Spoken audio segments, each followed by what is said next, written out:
वालेकुम वरहमतुल्लाहि वबरकातुहू। उम्मीद करता हूँ मेरे दोस्त अब आप ठीक होंगे सारे। आज हम अपने सबक का लेसन नंबर 3 पढ़ते हैं।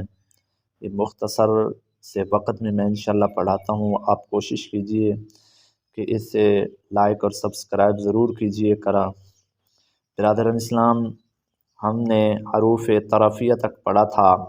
आज हम इंशाल्लाह हरूफ नित्इया से पढ़ेंगे। हरूफ नित्इया 3 हैं, तो, दाल और ता। तो, दाल, ता। ये ज़बान की नोक और ऊपर के दोनों दांतों की जड़ से अदा होते हैं। और हरूफ लिसविया ये 3 हैं, ज़ो, ज़ैल और सा। ये ज़बान का सिरा और ऊपर के दांतों के अंदरूनी किनारे से अदा होते हैं। या आप इंशाल्लाह जब कोशिश करेंगे तो आपको ख़ुद ब खुद ये आ जाएंगे। आगे है हरूफ सफ़ीरिया, ये 3 हैं, फ़ाद, ज़ा, सीन। फ़ाद, ज़ा, सीन। ये ज़बान की नोक और दोनों दांतों के अंदरूनी किनारे से अदा होते हैं। आगे है हरूफ शफ़विया, ये 4 हैं, बा, फ़ा, बा, मीम, वाव। फ़ा, बा, मीम, वाव।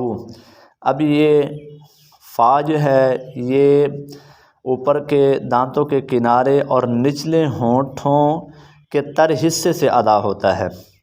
ऊपर के दांतों के किनारे और निचले होंठ के तर हिस्से से अदा होता है। और बा दोनों होंठों के तर हिस्सा से, और मीम दोनों होंठों के खुश्क हिस्सा से, और वाव दोनों होंठों की गोलाई से अदा होता है।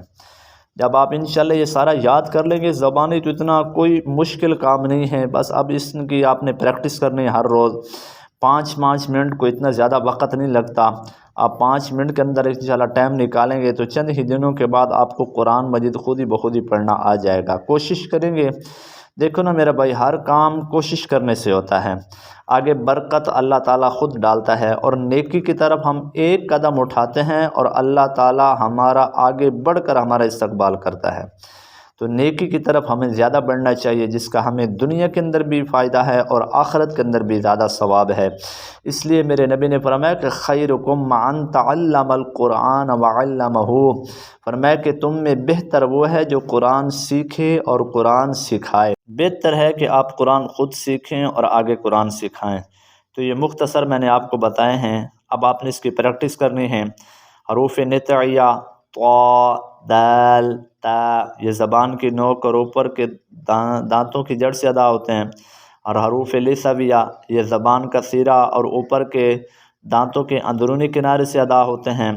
और हरूफ सफ़ीरिया ये ज़बान की नोक और दोनों दांतों के अंदरूनी किनारे से अदा होते हैं।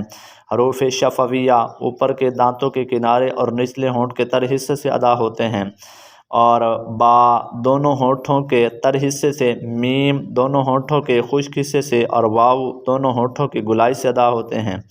तो ये आपने याद कर लेना है। अल्लाह आपका हामी व नासिर हो। दुआओं में याद रखिएगा और इसको ज़रूर शेयर कीजिए और लाइक और सब्सक्राइब ज़रूर कीजिए। अल्लाह आपका हामी व नासिर हो।